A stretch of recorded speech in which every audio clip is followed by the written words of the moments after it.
She would not face deportation or immigration revocation, but if the court or any regulatory body determined that she had conspired to create false birth narratives for legal or financial benefit, such as eligibility for tax deductions, residency filings, or charitable registrations, it could lead to charges of fraud or perjury as well, particularly if Meghan participated in the generation or submission of falsified documents related to the children's birth. Both she and Harry could be vulnerable to a conspiracy charge. Adding another layer of complexity was their nonprofit organization, Archwell Foundation.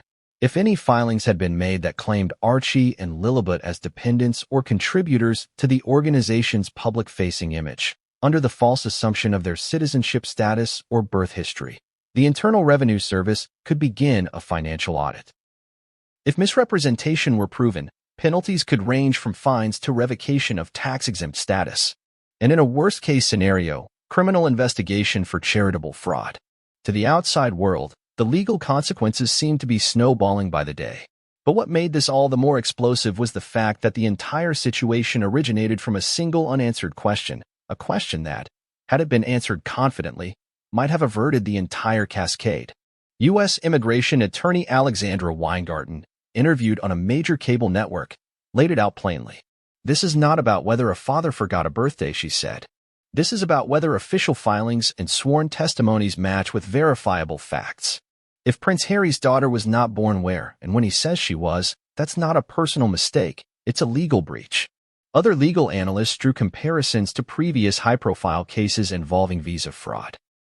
Some referenced athletes who had misrepresented ages or education credentials on applications. Others mentioned political asylum applicants who had their claims rejected due to inconsistencies in their stories, even when the discrepancies seemed minor. U.S. immigration law does not allow for close enough, said one former immigration judge. It demands absolute accuracy. And when a public figure is caught fumbling basic facts, the assumption shifts from human error to intentional deception. Meanwhile, behind the scenes, it was widely reported that Harry's legal team had gone into crisis mode. Internal communications revealed that they were scrambling to obtain a certified copy of Lilibet's birth certificate, but were running into complications.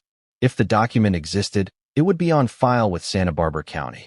But given the leaked footage and logs from the hospital, local agencies were now reportedly hesitant to provide verification without court order. And as journalists pressed county offices with public records requests, silence was the only response. Then came the political angle. Senators and congressmen, especially those already critical of celebrity privilege in the immigration system, began weighing in. One lawmaker from Texas posted on social media, "If an average person lied about their children's birth location or date, they'd be deported in days. Why should royalty get a pass?" The White House press secretary was asked during a routine briefing if the administration was monitoring the situation. Her response, "We don't comment on individual immigration matters. That said, all applicants for visas or legal residency are expected to abide by the laws of the United States." That vague response only fueled speculation that this matter was now being discussed at the highest levels of government. In legal circles, attention turned to the visa type Harry was allegedly using. Was it an O-1 visa? A diplomatic visa? A green card through marriage? Each category came with different rules and different vulnerabilities. The O-1 visa, for example, granted to individuals with extraordinary ability, required strict adherence to reporting obligations. If an O-1 holder misrepresented information on any accompanying application, it could be revoked at once. A diplomatic visa, however, would shield Harry from many repercussions, but experts believed he likely no longer held such status after renouncing his working royal role. For Meghan, the focus shifted to the birth itself. If it turned out that the children were born via surrogate, it would not be a legal issue, so long as it had been disclosed correctly. But the problem arose if Meghan had publicly and legally claimed to have delivered the children herself. In that case, it would open her up to perjury or fraud claims, especially if those claims had been used to generate revenue, secure media deals, or influence immigration status. Privacy laws complicated matters further. Medical records could not be subpoenaed without costs. But if the court found that there was probable cause to suspect fraud, it could authorize limited access to verify whether Meghan had ever been admitted to Santa Barbara Cottage Hospital during the alleged delivery dates. That request would require coordination between the Department of Homeland Security, the court system, and possibly even foreign agencies, given the global attention on the matter. By now, the legal minefield had grown beyond anyone's original expectations. It was no longer just a case of a prince forgetting a date. It was a test case on how powerful people handle truth, legality, and public accountability under extreme pressure. The most alarming possibility was that of deportation. If Harry was found to have lied on any part of his immigration paperwork, and if it was determined that his presence in the U.S. violated the terms of his visa, he could be subject to removal proceedings. For a man who had built his new life, business, and identity in Montecito, California, the thought of being forced to return to the United Kingdom was more than just inconvenient. It would be a complete undoing of the life he had crafted since leaving the royal family. Immigration law professor Carlos Nieto summarized the risk bluntly. If Prince Harry's documentation is proven false, and no legitimate explanation is provided, the government can, and likely will, take action. The law does not bend for fame. In the final analysis, the legal minefield stretching before Harry and Meghan was no longer theoretical. It was real, vast, and full of tripwires. Every document, every interview, every press release was now evidence. Every delay or non-response looked like guilt. Every discrepancy deepened the suspicion. And still, the question lingered like smoke from a fire that refused to be extinguished. If the hospital says Meghan was never there, then where, if anywhere, were the Sussex children really born? Long before the leaked footage from Santa Barbara Cottage Hospital shook the public's trust, the official story of Meghan Markle's pregnancies and deliveries had been tightly controlled, rehearsed, and repeatedly broadcast across interviews, documentaries, podcasts, and press statements. In fact, Meghan's experience as a mother was central to the couple's post-royal branding.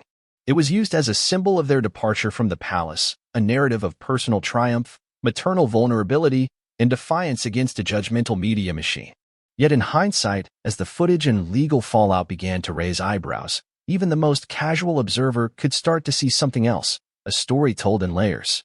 A story with evolving timelines, changing details, and emotional highlights that didn't always match available records. And once doubt crept in, everything did. From the photos to the interviews, invited reinspection. Let's rewind the timeline and examine Meghan's public story from the beginning. The first pregnancy announcement came in October 2018 during a royal tour of Australia. Kensington Palace confirmed that Meghan was pregnant, and the baby was due in the spring of 2019. The announcement was met with global excitement.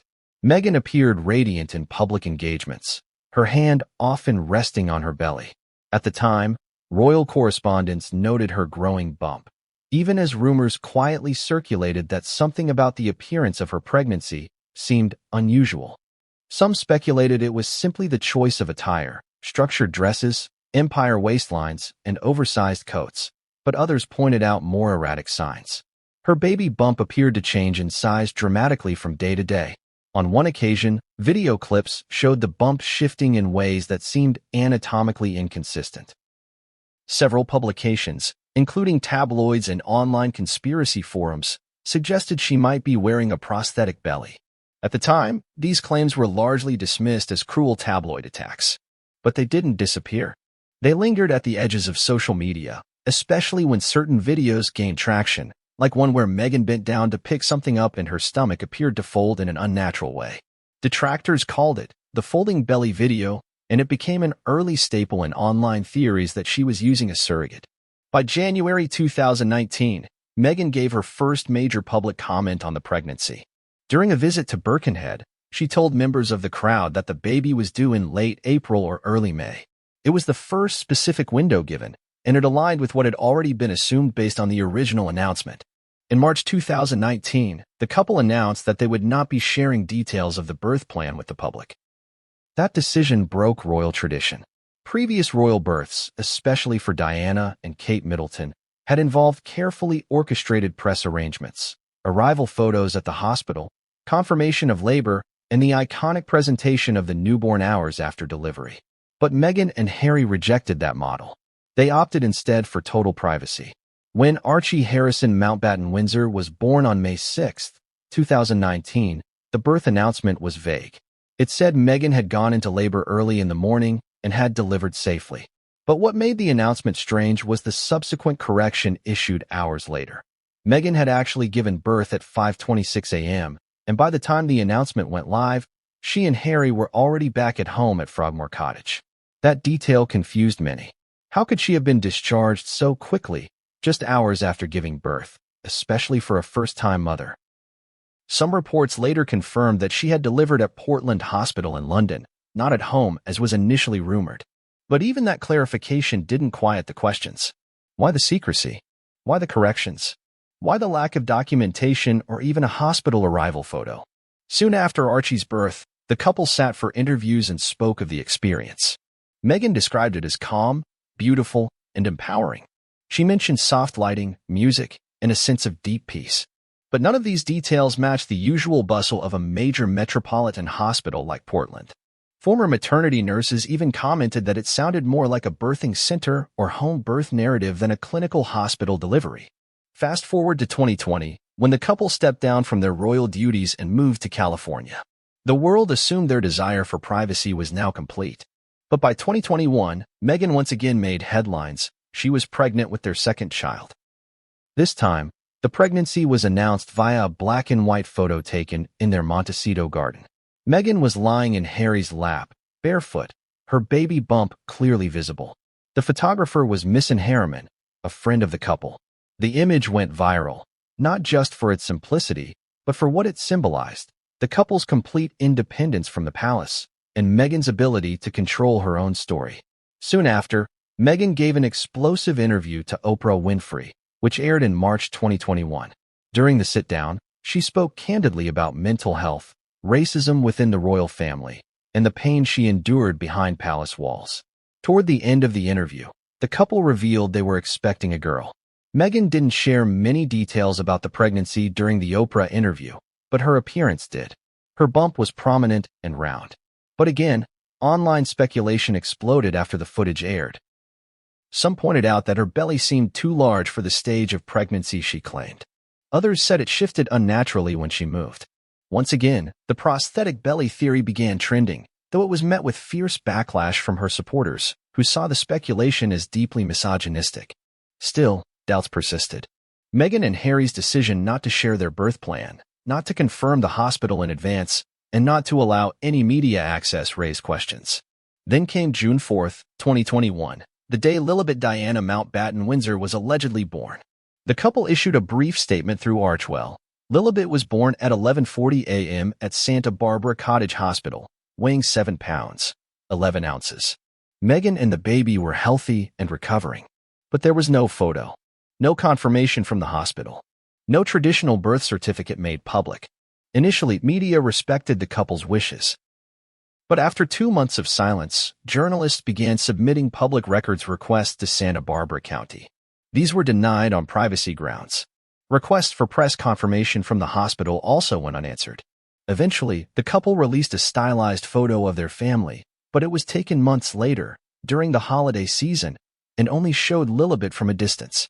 That absence of transparency stood in stark contrast to Meghan's previous media openness. Here was a woman who had guest-edited British Vogue, narrated wildlife documentaries, and spoken publicly about miscarriage in the New York Times. Yet her daughter's birth was wrapped in more secrecy than any modern royal child before her.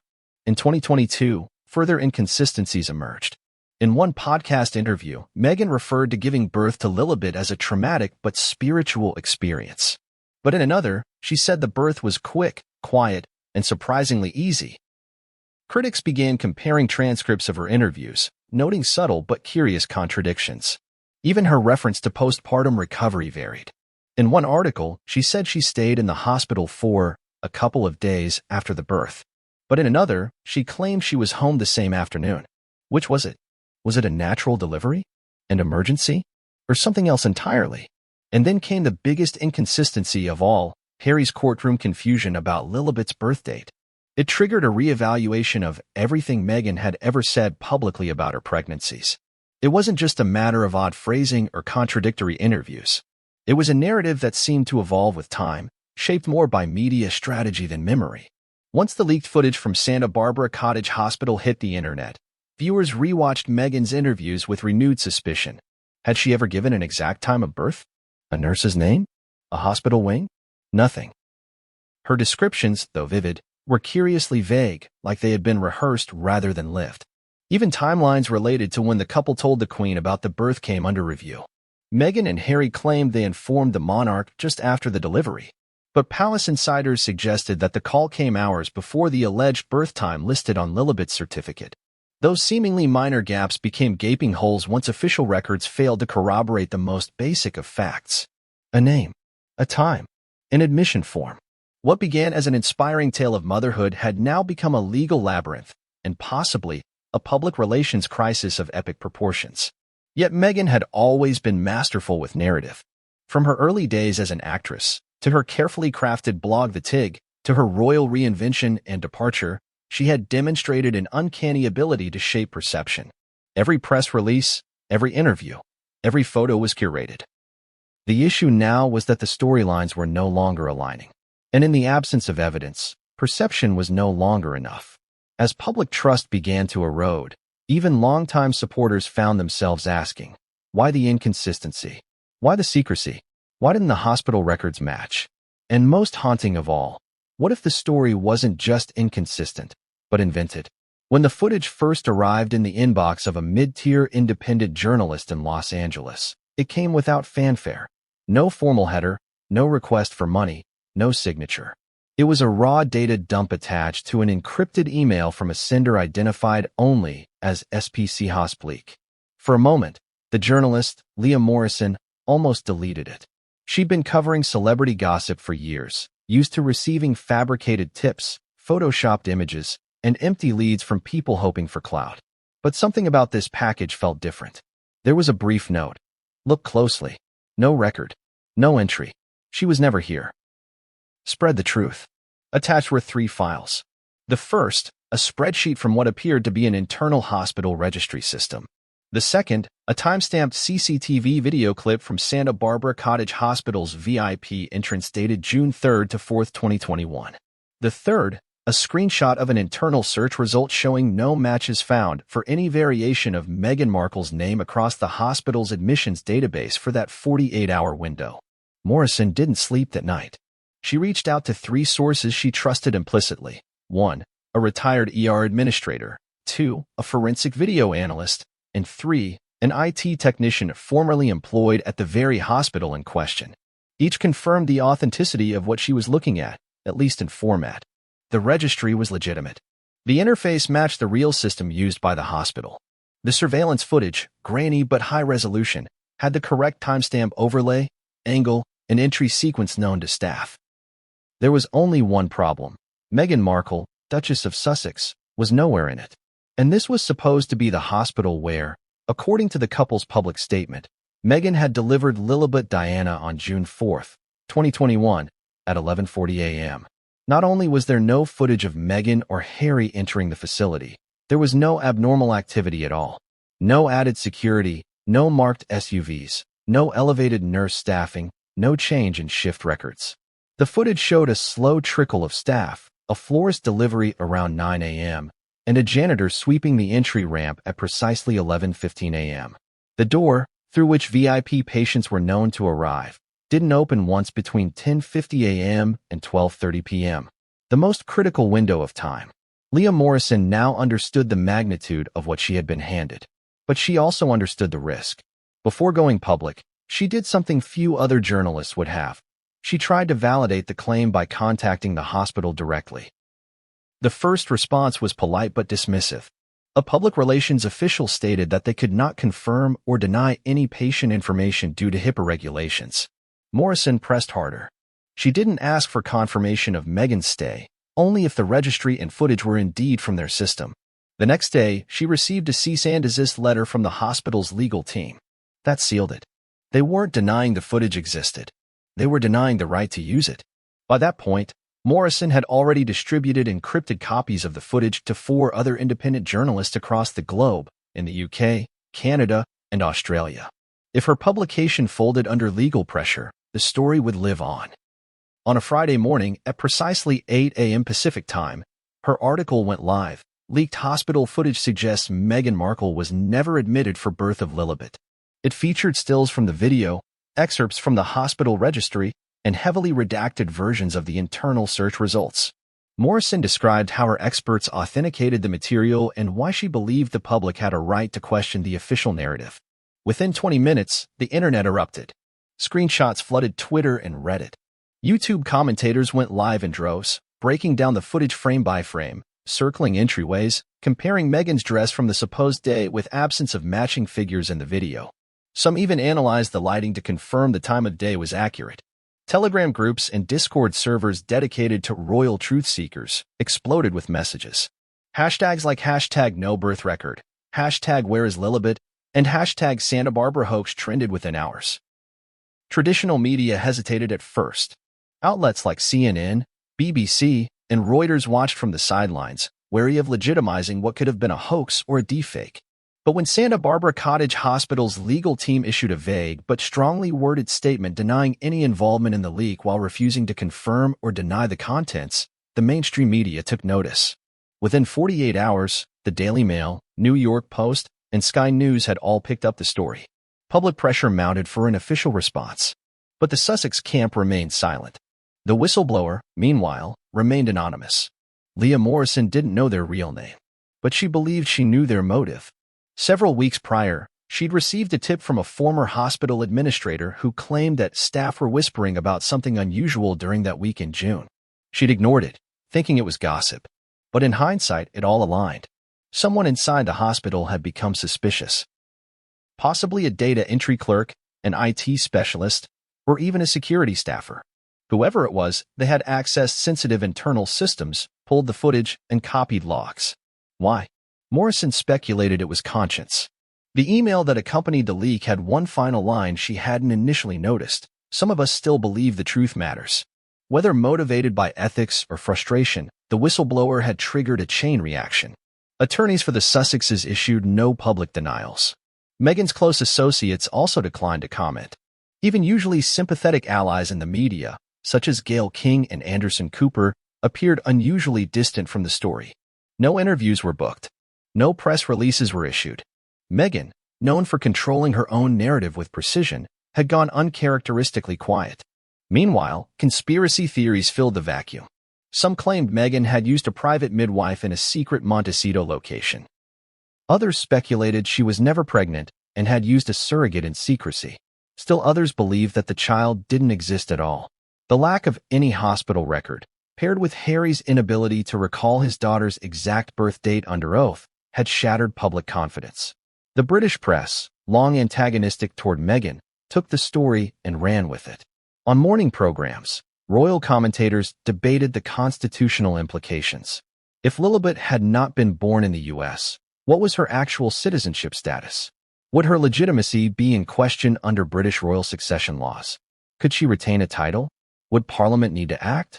One commentator on GB News asked bluntly, "If there's no proof of birth, are we certain there was even a child?" The backlash became ferocious. Supporters of Meghan called the coverage an attack on a woman of color and pointed to years of smear campaigns by the tabloid press.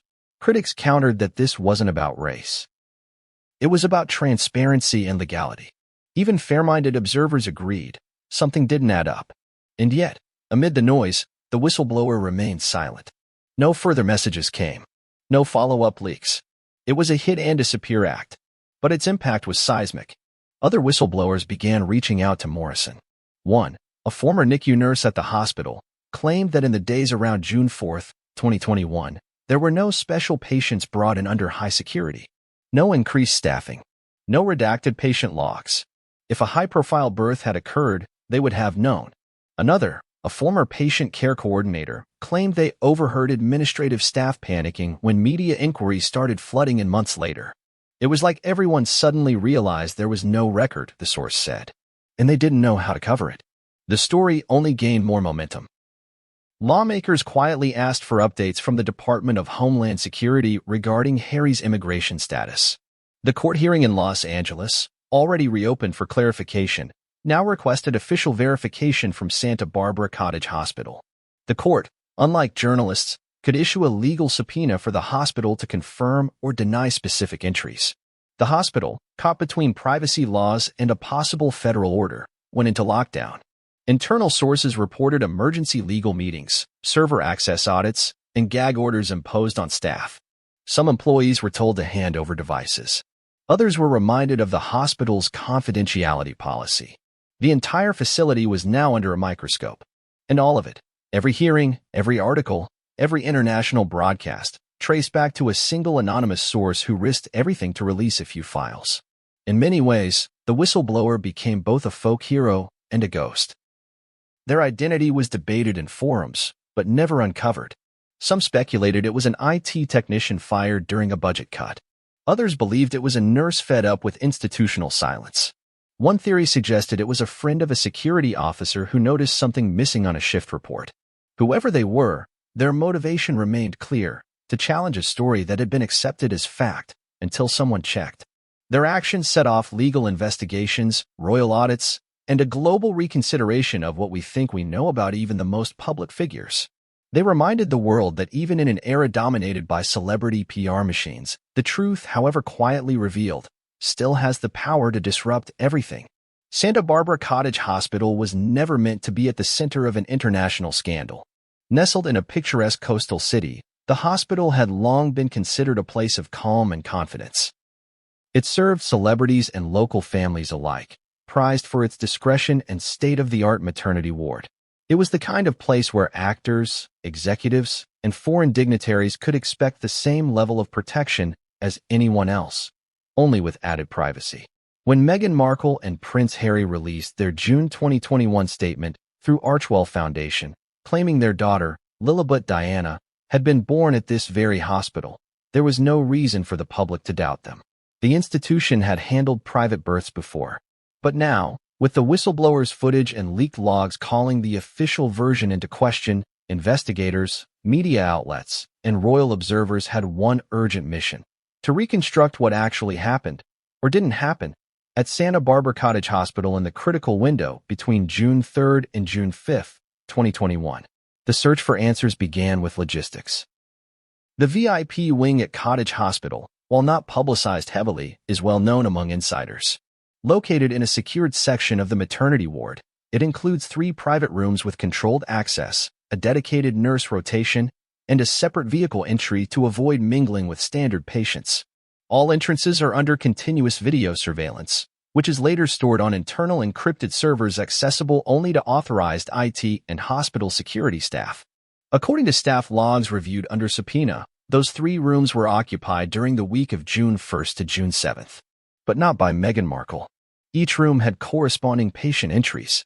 The names, while redacted for privacy, included clear admission times, delivery notes, and discharge dates. None of them matched Meghan Markle, or any alias associated with her.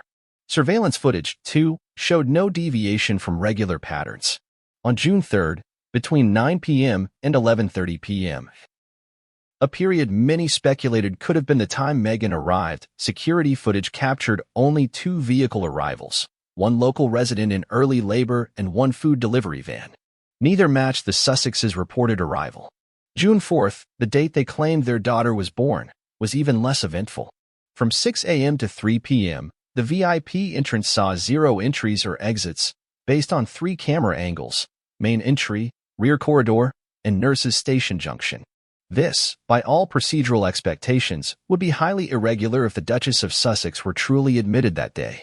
High-profile patients are typically assigned a minimum of 4 staff: 1 senior attending physician, a nurse team, an aide, and a discreet hospital administrator liaison. These staff members log in electronically to access records, write orders, and document progress. All logins are timestamped. A forensic audit of the hospital's system, conducted by an independent firm during the legal probe, showed no such activity under her name or under administrative override. In fact, IT specialists reported that in the early hours of June 5th, after Morrison's story had gone public, an internal administrator ran a search for Markle in the system. It was the first time the name appeared anywhere in the hospital's electronic records. This led investigators to a deeply unsettling conclusion. If Meghan Markle had delivered her child at Santa Barbara Cottage Hospital, She had either done so without any documentation, which would be a violation of both legal and medical policy, or the entire narrative had been fabricated from the outside. But why would a hospital of this caliber allow such a claim to go unchallenged? Sources close to hospital leadership quietly confirmed what most insiders already suspected. The hospital had initially chosen silence out of caution, not complicity. HIPAA, the Health Insurance Portability and Accountability Act, prohibits hospitals from confirming or denying the presence of a patient without written consent. Even in high-profile cases, hospitals walk a tightrope. To respond would mean violating privacy law. To remain silent would invite speculation. But as scrutiny intensified and court proceedings requested formal documentation, the hospital could no longer sit idle. Lawyers for Cottage Hospital began cooperating quietly with federal attorneys, providing internal logs, access lists, staff rosters, and copies of standard operating procedures. None of those documents supported the story told by the Sussexes. One maternity nurse, who agreed to speak under condition of anonymity, described the growing sense of unease among staff. "We all saw the headlines when the baby was supposedly born," she said. "Some of us even joked that we must have slept through a royal delivery. But it never happened. No one we worked with attended her. No one we know saw her." She paused, choosing her words carefully. If she was here, she was invisible. But that's not how childbirth works. It's messy. It takes staff, monitors, hours of attention. And you can't erase it from the system. Another hospital staff member, a technician responsible for prenatal imaging equipment, echoed that statement. "We would have known if she came in for a scan. Every appointment leaves a trail. Her name never crossed our screens. Not once." Hospital administrators, now under pressure from both sides, tried to navigate the impossible. On the one hand, they risked violating patient confidentiality. On the other, they faced growing suspicion that their silence was being used to prop up a falsehood. Then came the security review. The internal audit not only confirmed that Meghan had not passed through the hospital's known entrances during the alleged delivery period, it also identified an unauthorized attempt to access hospital databases on June 7th. An unknown user had tried to create a dummy account under the name M. Windsor in the maternity admissions software. The attempt failed, triggering a security alert. That alert had been archived and marked as a possible error until the investigation reopened it. Whoever had tried to create that account knew the hospital systems well. It was unclear whether the individual was internal staff or someone who had obtained back-end access through other means. But the implication was disturbing. Someone may have attempted to insert a fake admission record after the public began questioning Meghan's birth story. This revelation shifted the focus away from confusion and toward potential deception. Hospital policy mandates that all births be recorded with full mother and child information, regardless of status. Even if a patient uses a pseudonym for privacy reasons, the real identity is always linked in the background system. Additionally, all births are immediately cross-referenced with the county registrar and California Department of Public Health for issuance of a birth certificate. Yet when Santa Barbara County was asked to produce the original certified birth certificate for Lilibet Diana, they deferred. Officials cited privacy law, but their hesitation raised eyebrows. Multiple journalists filed public records requests, which were denied or ignored. Legal observers speculated the certificate may have been registered, but not generated from the hospital itself, suggesting a private midwife or home birth was used and then registered through alternative documentation. In California, this is legally permissible, but it requires direct attestation from the delivering medical professional. And as of the last subpoenaed filing, no such attestation had been made available to the federal court handling Harry's immigration case. Meanwhile, questions continued to grow louder. Why choose Santa Barbara Cottage Hospital in the first place if there was never any intention to deliver there? Was it chosen because of its reputation for discretion? Or because it could be invoked later as a credible institution, even if never visited? Back in the hospital's legal office, the mood remained tense. Leadership now faced a credibility crisis. Though they had not confirmed the couple's presence, they were now perceived as players in a larger misinformation campaign. Doctors were receiving threatening emails. Nurses had been approached by strangers in parking lots. One administrator resigned quietly amid the storm. And yet, inside the maternity wing, daily life went on. Babies were born. Mothers were cared for. The machinery of real life continued. But in one quiet hallway outside the VIP wing, the buzz never died down. Staff whispered about the baby that wasn't there. They debated whether anyone would ever come forward with the truth. Some even theorized that a delivery may have occurred off-site, with medical staff brought into a private location outside the hospital's purview, though this, too, would require documentation that had yet to materialize. One senior nurse reflected on the situation with clear frustration. "I've worked here over 20 years. I've seen celebrities come through, no fuss, no media. But this is something different. We're being used as a cover for something we didn't witness. And we're being told to keep quiet about something that, frankly, never happened in our care." As of now, Santa Barbara Cottage Hospital remains at the center of a mystery it did not create, navigating the fallout of one of the most explosive birth-related scandals in modern royal history. The official position remains unchanged. Due to federal privacy law, the hospital cannot confirm or deny the presence of any patient. But the silence grows heavier by the day. Because the question is no longer just about what happened in the maternity ward on June 4, 2021. It's about what didn't. The idea that a royal couple could fabricate the details of their child's birth might seem too far-fetched, even conspiratorial. But as the dust from the hospital investigation continued to settle, what had once been unthinkable began to look disturbingly plausible.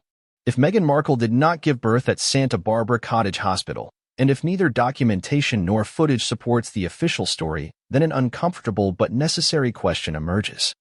Was the birth announcement of Lilibet Diana Mountbatten Windsor staged? In tabloid culture, the word staged gets thrown around casually. A celebrity is spotted staging a paparazzi walk. A couple stages a breakup only to reignite press attention. But staging a birth, an event so deeply personal, so medically specific, crosses a different threshold. It's not just a PR move. It's a form of narrative construction that could veer into legal, psychological, and even moral territory. To understand how or why such a scenario might have occurred, one must look beyond the public image of Meghan and Harry as embattled royals seeking peace in California. At the center of this potential deception lies a motive: control. Control of image. Control of perception. Control of their own narrative, no longer shaped by the rigid confines of the British monarchy. For Meghan in particular, her public identity has long been wrapped in themes of motherhood. From guest editing Vogue's Forces for Change issue, which included a focus on maternal health, to discussing the trauma of miscarriage in a personal New York Times op-ed, she positioned herself as an advocate of transparency, an open book of vulnerability and honesty. And yet, paradoxically, when it came to the most defining maternal event of her life, the birth of her daughter, she offered the least transparency. This contradiction isn't just confusing. It's revealing. Psychologists who study public personas note that overcompensation is a hallmark of those seeking to obscure private truths.